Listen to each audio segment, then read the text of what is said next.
Imagine walking into a room where every stare tells you you don't belong, where every whisper carries doubt, judgment, and privilege, where your top competitor tries to sabotage you before the debate even begins. Now imagine walking out of that same room hours later, holding the trophy, while the entire crowd rises to their feet in stunned applause. This is the story of Maya Bellamy, a teenage girl from the outskirts of New Orleans who made the elite at Yale swallow every ounce of their arrogance. But what happened on stage was just the beginning, because behind the scenes, a scandal was waiting to explode. Stick with us to the end, because the way she flipped the script will make you believe that courage and brilliance still have the power to shake the system.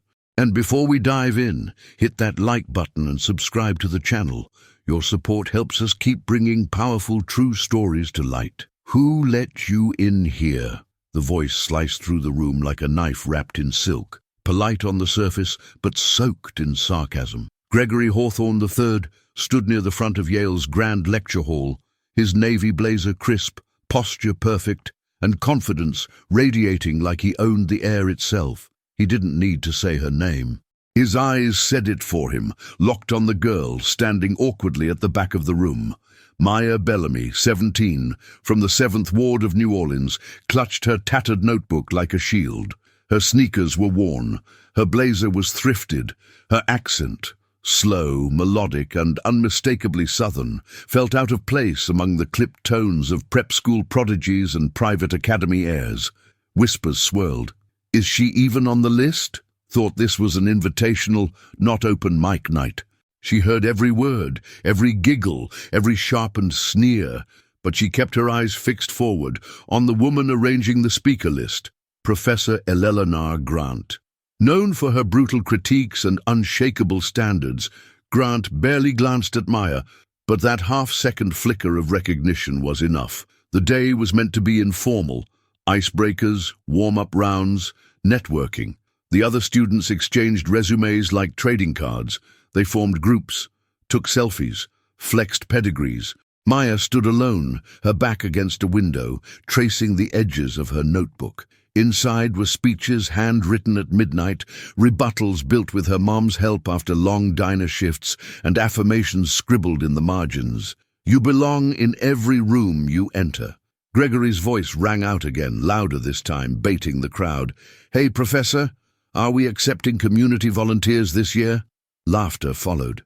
His circle of Ivy League loyalists chuckled on cue. But before Maya could respond, a sharper voice cut through the smugness. That's enough, Mr. Hawthorne, Professor Grant snapped. The room went silent.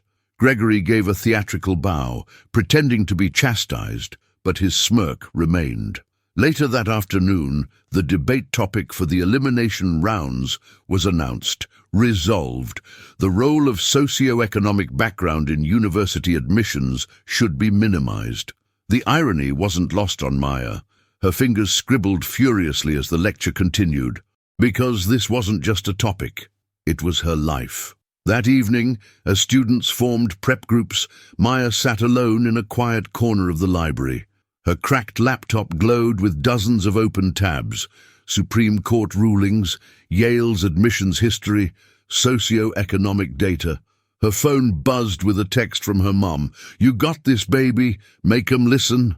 Maya smiled faintly, closed the message, and dove back into her research. Somewhere deep inside, a flame began to rise. The morning of the first elimination round dawned cold and grey. The Yale debate hall, with its high Gothic arches and rows of dark, polished benches, looked more like a cathedral than a classroom. It was the kind of space built to make people feel small, and it was doing its job. Maya stood just outside the side entrance, clutching her notes with frozen fingers. Her name was dead last on the speaker roster. Dead last, the spot for afterthoughts, for those assumed to be filler. Inside, the audience buzzed with anticipation.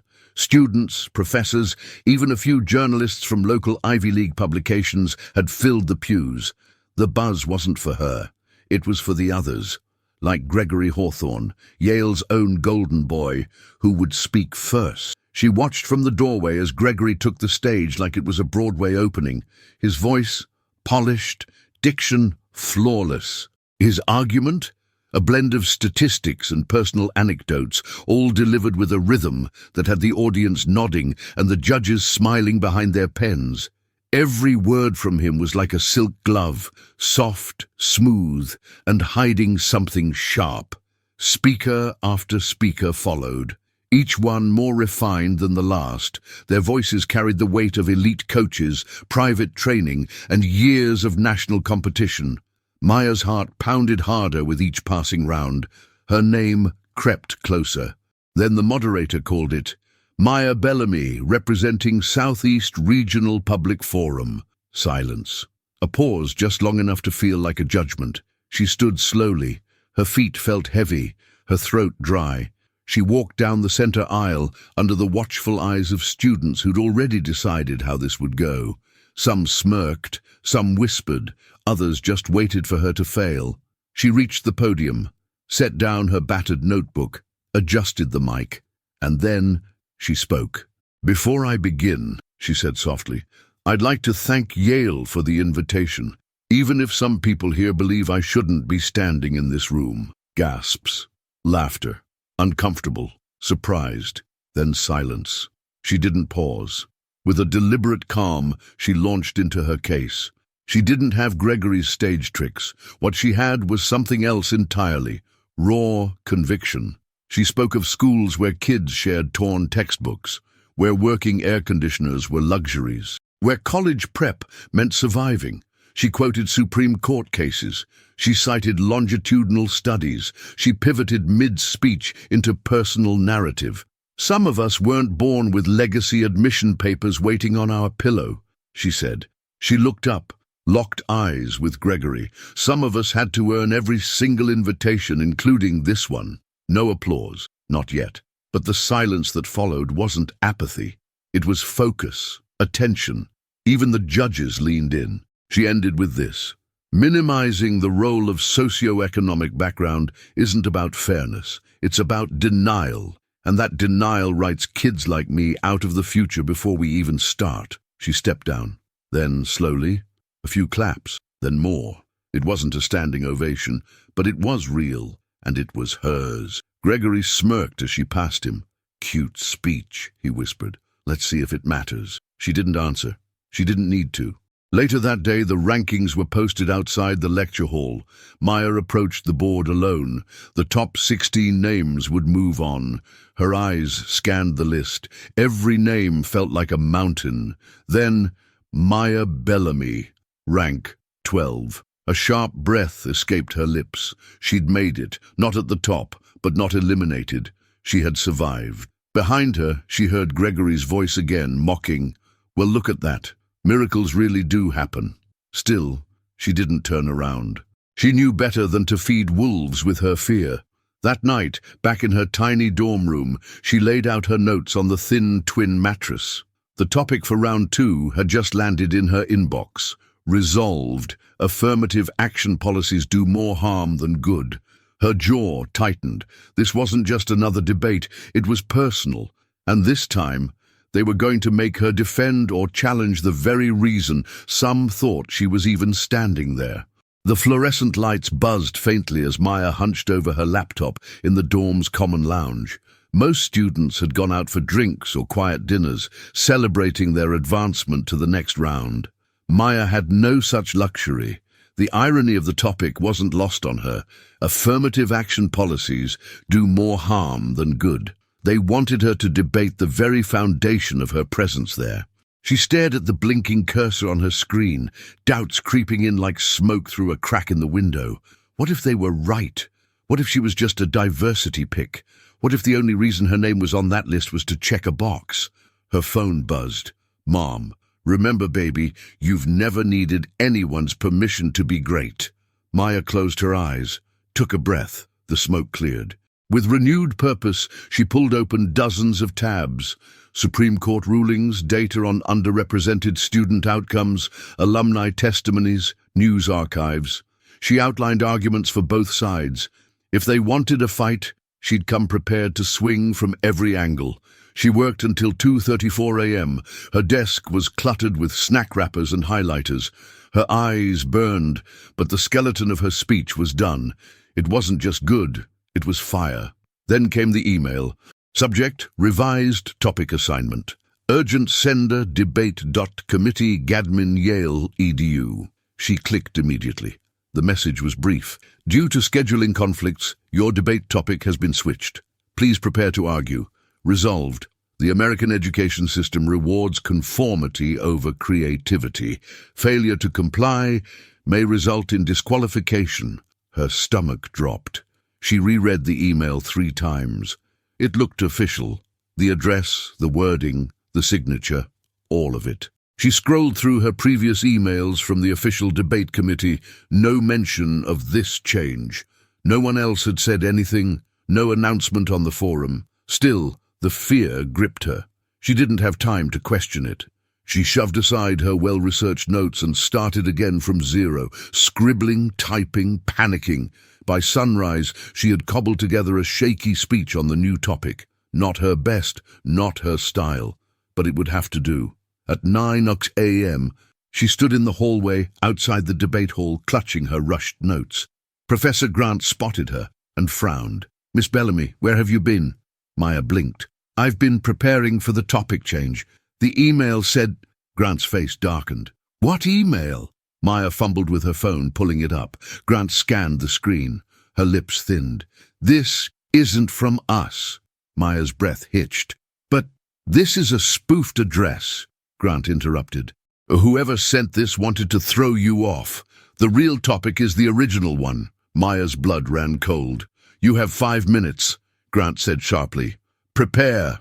Her knees buckled, her head spun. No outline, no prep, just a hollow pit in her stomach and an empty page in her hand. Across the room, Gregory stood watching her, arms folded, that smug smile. Then he mouthed the word silently. "Oops." It was him. It had to be. Maya gripped the edge of a desk. Tears stung the corners of her eyes, but she didn't let them fall. She remembered her mother's voice. "You didn't come this far to fold now." She grabbed a pen, pulled a blank page from her notebook. 3 words across the top. Technology kills connection. The real topic.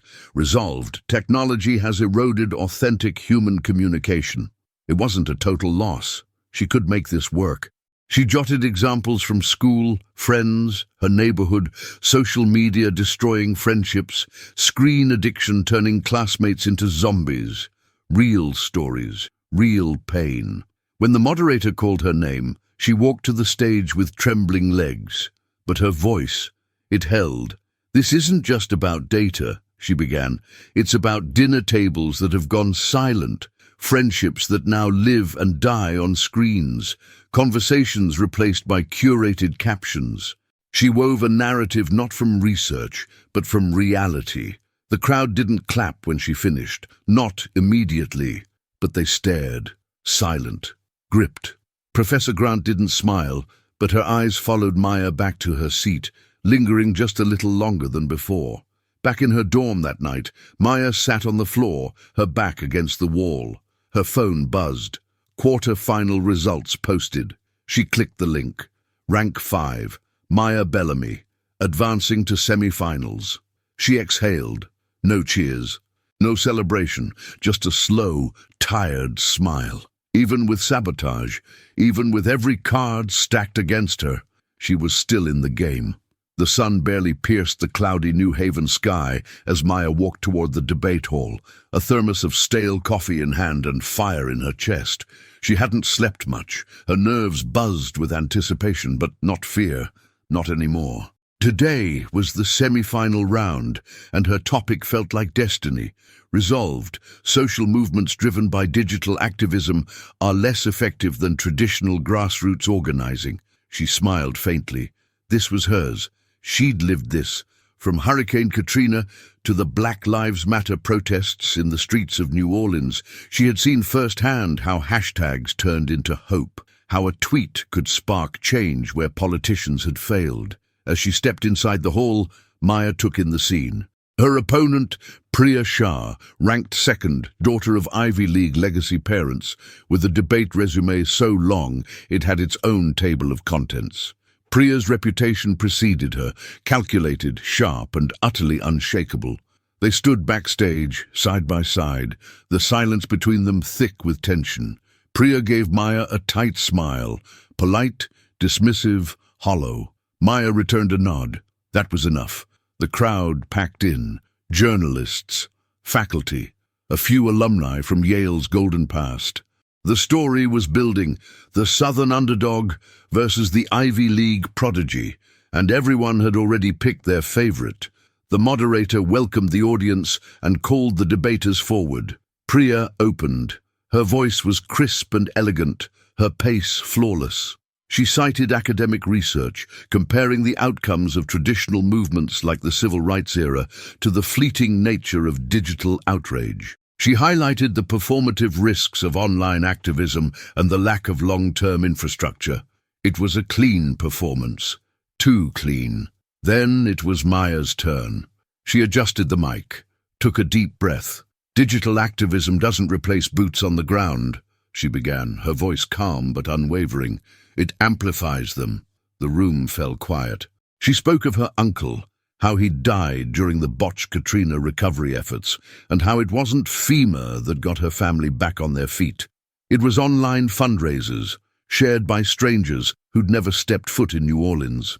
She spoke of GoFundMe campaigns that paid for classmates' surgeries, of Twitter threads that launched local food banks, of a single video that sparked protests across the globe. "This generation," she said, eyes locking with Priya, "doesn't wait for permission. It doesn't knock on doors that were never built for us. It builds new ones, online in real time for the world to see." Her voice cracked just once, but in that crack there was truth, raw, unfiltered. As she reached her conclusion, Maya held the mic closer. "We don't get to choose how movements start, but we do get to decide whether we ignore them because they're loud, messy, and on TikTok, or whether we meet them where they are and amplify their message." Silence, then applause. Real applause. Priya shifted uncomfortably in her seat. The judges disappeared backstage for deliberation. The audience buzzed, some still processing the emotion Maya had just delivered. An hour later, the moderator stepped back on stage with the results. Advancing to the final round, Maya Bellamy. It wasn't thunderous, but it was solid, and it was hers. Maya stepped back from the podium, breathless. Her gaze scanned the crowd and stopped when she saw Gregory. He stood near the back wall, arms crossed, jaw clenched, his blue Yale sweater like a silent warning. This would be it. Maya versus Gregory.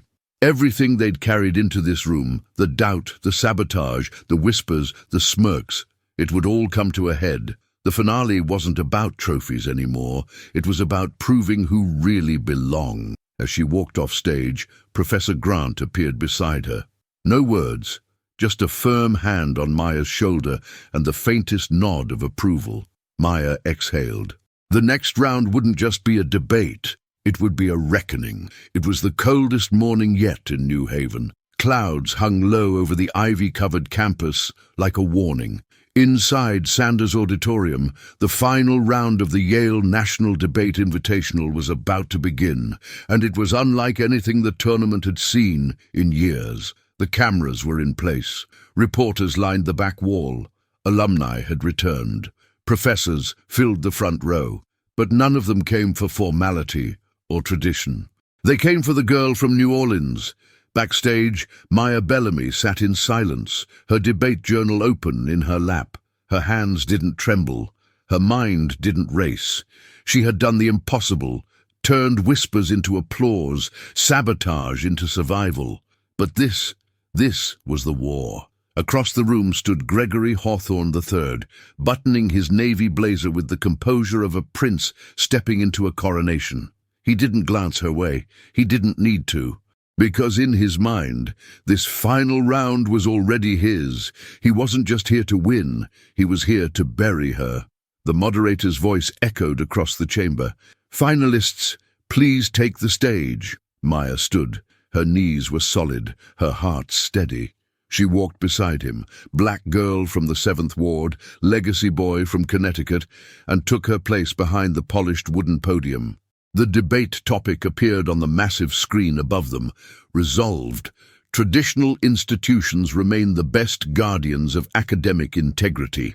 The irony hit like thunder. Maya almost smiled. Gregory went first. He opened with a sweeping defense of legacy, structure, honor. He painted elite universities as sanctuaries of truth, built to preserve knowledge from the noise of populism and digital chaos. He cited Supreme Court rulings, educational theorists, and the Magna Carta, all delivered with the poise of a practiced performer. The room responded, nods, smiles, soft applause. Then Maya approached the mic. She didn't adjust it. She didn't clear her throat. She just spoke. "Ladies and gentlemen," she began, locking eyes with the audience, "before we decide who should guard academic integrity, we have to ask, who defines it? And who has been left out every time it's defined?" A few murmurs. One of the judges raised an eyebrow. She continued, "I stand here as proof that the institutions we're defending can also be the ones that exclude, silence, and sabotage." She didn't say Gregory's name. She didn't have to. They say these halls are built on merit, but they forget who gets to measure that merit and who never had a seat at the table to begin with. And then she delivered the blow. 3 days ago, I received a fake email altering my debate topic. It was meant to disqualify me. It didn't, but it did prove one thing. This institution doesn't always protect integrity. Sometimes it protects reputation. Gasps. Professor Grant, seated beside the judges, leaned forward, her gaze intense. Gregory's face twitched. Maya didn't stop. She spoke of gatekeeping, of systemic exclusion masquerading as tradition, of the difference between preserving legacy and perpetuating bias. She referenced Yale's own history, admissions data, legacy preference, the subtle violence of silence. Her voice never rose, but it never needed to, because it cut. Cross-examination came next. Gregory launched fast, aggressive. "Are you suggesting we dismantle the very institutions that allowed you to stand here today?" "No," Maya replied calm. "I'm suggesting we stop pretending these institutions are perfect, simply because they've survived." The audience shifted. Gregory grew impatient. He pressed again, tried to spin her words, corner her. "You speak of sabotage. Do you have proof?" Maya didn't flinch. "I have the email, and I have a professor who confirmed it wasn't from the committee. The question is, if you're so confident in these institutions, why are you so afraid of someone like me?" Gregory stuttered. For the first time, his rhythm cracked. The rebuttals followed. Maya dismantled his argument piece by piece, pointing out that institutions are not guardians of truth by default. They are guardians of the status quo unless they're challenged to evolve. She ended with fire. Academic integrity isn't about tradition. It's about courage. The courage to admit when the old ways are wrong. The courage to listen to voices the system tried to ignore. And then she walked off the stage. The applause started low. Then it spread, until the entire auditorium was filled with the sound of something real, not politeness, respect. Gregory stood frozen. No smirk, no bow, just silence. Backstage, both debaters waited in a narrow corridor. Maya sat on a bench, hands folded, breathing slow and deep. Gregory paced, restless, his once perfect posture now bent by something heavier than fatigue, doubt. Professor Grant stepped through the door, holding a sealed envelope. Her eyes moved between the two. She handed it to the moderator, who returned to the stage, and with every step, Maya remembered her mother's voice. "You didn't come this far to flinch now." Inside Sanders' auditorium, the tension could be carved out of the air with a knife. The moderator stepped to the center of the stage, the sealed envelope trembling slightly in his hands. Behind him, the two debaters, Gregory Hawthorne III and Maya Bellamy, stood in silence. Backs straight, futures hanging in balance. The room was packed. Notebooks were closed, phones were raised. Even the professors leaned forward, their expressions unreadable. Maya kept her eyes fixed on the floor. She wasn't thinking about Yale, or the judges, or Gregory. She was thinking about her mother, back in New Orleans, probably sitting on their broken couch praying. The moderator broke the silence. After much deliberation, the judges have reached a unanimous decision. He looked down at the card. His eyes widened, just slightly. The winner of the 2025 Yale National Debate Invitational is... A pause. Maya Bellamy. For one breathless second, the auditorium didn't move. Then came the applause. Not scattered, not polite. It was a wave. Rising, roaring, undeniable. Students stood. Reporters leaned forward. Professors exchanged glances. Maya stood frozen. She blinked, unsure if she had heard it right. Professor Grant stepped up to her quietly, her voice low but sharp. "You earned this. Now go own it."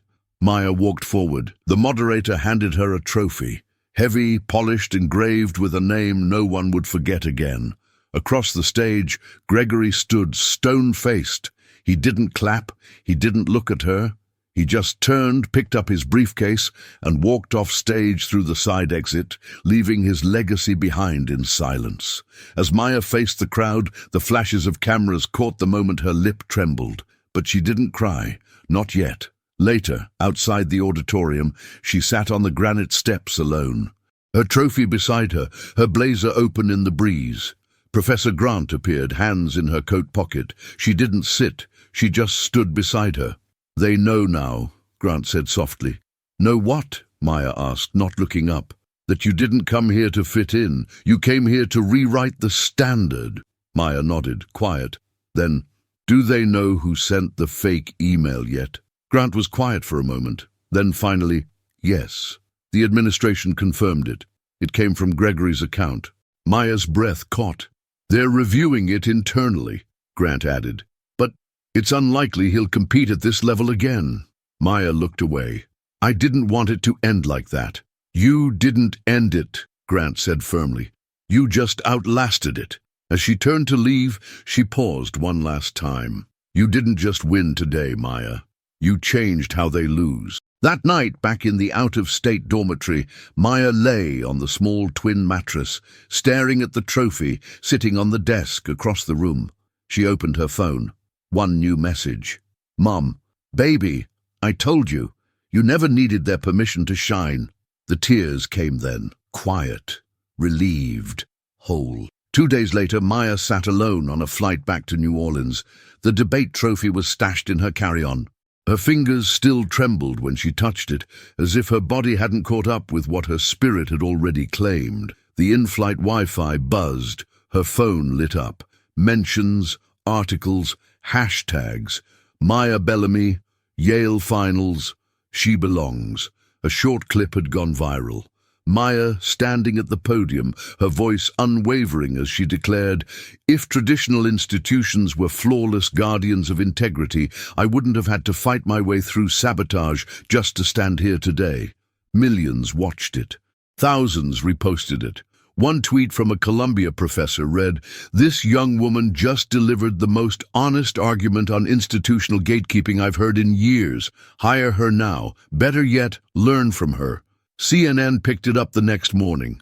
High school student from New Orleans wins Yale, invitational after sabotage scandal. But Maya? She didn't read the comments. She just stared out the window. Back home in the 7th Ward, the community buzzed with pride. The local diner where her mum worked had put up a hand-drawn sign on the window, "Home of Maya Bellamy, Yale champion." People stopped her on the sidewalk. Neighbors brought casseroles and gumbo. A local jazz band even showed up uninvited, playing a second-line celebration in front of her house. But none of that compared to what came next. 3 weeks later, a thick envelope arrived. Yale University, Office of Admissions. Inside, a full-ride invitation to their pre-law summer program. A handwritten note from Professor Grant. "Maya, you've already taught us something this institution needed to learn. I can't wait to see what you do next." Maya sat on the porch, rereading the letter until her hands went numb. Her mom stood behind her, quiet, holding a glass of sweet tea. "She's proud of you," her mom whispered. "Who?" "Your grandma, watching from heaven. I can feel it." Maya nodded, eyes misted. "I didn't do it just for me," she said. "I did it for all the kids who sit in the back of classrooms, holding their words like secrets because no one ever asked them to speak." That night, she drafted a speech for her school's senior graduation. It ended with a single line: "You don't need to come from power to speak with it." Summer sunlight draped the Yale campus in gold as Maya stepped once more through Phelps Gate, this time not as a stranger, but as a guest of honor. She wore the same thrifted blazer, now freshly tailored, and carried the same worn notebook, its pages fuller now, denser with insights and scars. But she was not the same girl who had once stood trembling at the edge of a lecture hall. Students stared as she passed, not with scorn, with recognition. A few even whispered her name. Maya Bellamy. She had arrived for the summer pre-law institute, but it quickly became clear this wasn't just a program for her. It was a stage. On the second day, during an ethics seminar, a professor casually referenced the recent scandal involving forged communication in academic competitions. No names, no context, but Maya raised her hand. "Are we pretending this didn't happen to someone in this room?" she asked calmly. Silence. Then Professor Grant, seated in the back, slowly stood. "Miss Bellamy," she said, "would you like to speak?" And so Maya did. She stood before a lecture hall packed with summer students, deans, and faculty, and for the next 12 minutes she didn't debate. She testified. She spoke not only of the fake email, but of the subtle sabotage, the smug smirks, the coded insults, of what it meant to walk into a space that wasn't built for you, and stay anyway. She quoted no statistics. She didn't need to. When she finished, no one clapped, because no one moved. It was the kind of silence that reverberates, the kind that means something is shifting. After the session, Professor Grant approached her in the hallway. "You didn't just survive Yale, Maya. You disrupted it." Maya didn't smile. She didn't need to.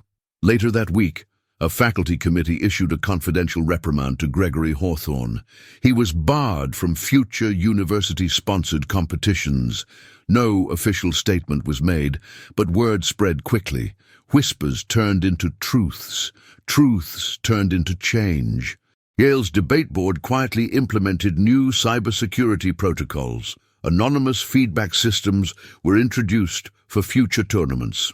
And for the first time in its history, the Invitational Committee invited Maya Bellamy, a student, to sit on its ethics review panel. A senior professor privately admitted, "We realized that maybe we've been debating in echo chambers." By the end of the summer, Maya had become more than a student. She was a symbol, but symbols carry weight. She returned home that August to find dozens of messages in her inbox, from students, schools, grassroots organizations. Could she come speak? Could she mentor? Could she help teach others to walk into rooms like the one she'd once entered and not shrink? She said yes, not because she wanted attention, but because someone had to hold the door open wider. And on her final night before returning for senior year, she stood under a Louisiana night sky. Stars stretched like confetti over the rooftops of the 7th Ward. Her mother stepped outside with a glass of iced tea and a tired smile. "You gonna rest before school starts?" Maya smiled. "I already rested," she said. Now it was time to get louder. Because when Maya Bellamy spoke, people didn't just listen, they shifted in their seats. They rethought the system. And sometimes they even rewrote it. Maya Bellamy's story didn't begin at Yale, and it didn't end there either. It began in a neighborhood where sirens drowned out bedtime stories, where schoolbooks were outdated and dreams had to shout louder just to survive, where most girls like her were told, quietly and relentlessly, that their place was somewhere else, anywhere but the podium.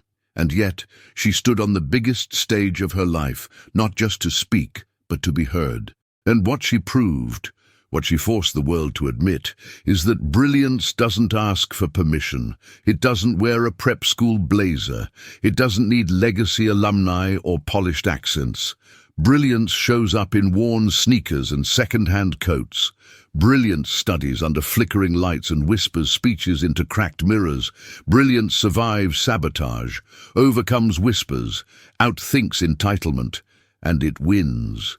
Maya didn't defeat Gregory Hawthorne just by debating harder. She did it by refusing to become what the room expected of her. She didn't crumble. She didn't conform. She claimed the space, and in doing so, she expanded it for everyone else who would come after her. So the next time you doubt your place, the next time you walk into a room and feel like everyone's already decided you don't belong, remember Maya. Remember that a girl from New Orleans, with no connections, no special favors, and no formal prep, walked into the Ivy League, faced down its golden boy, and left with the trophy. And more importantly, with their respect. That is what real power looks like. Not the power to dominate, the power to disrupt, to shift the room without raising your voice, to make them remember your name. And if this story moved you, if it reminded you that your background is not your ceiling, that your voice matters, even when they try to silence it, then don't leave quietly. Comment below where you're watching from. Tell us your story, your city, your fight. Hit that subscribe button and help us reach our next milestone, because this channel is built for you, for the ones who were never invited to the table, but came anyway, for the underdogs, the overlooked, the underestimated. We see you. We believe in you, and just like Maya, you don't need their permission to shine.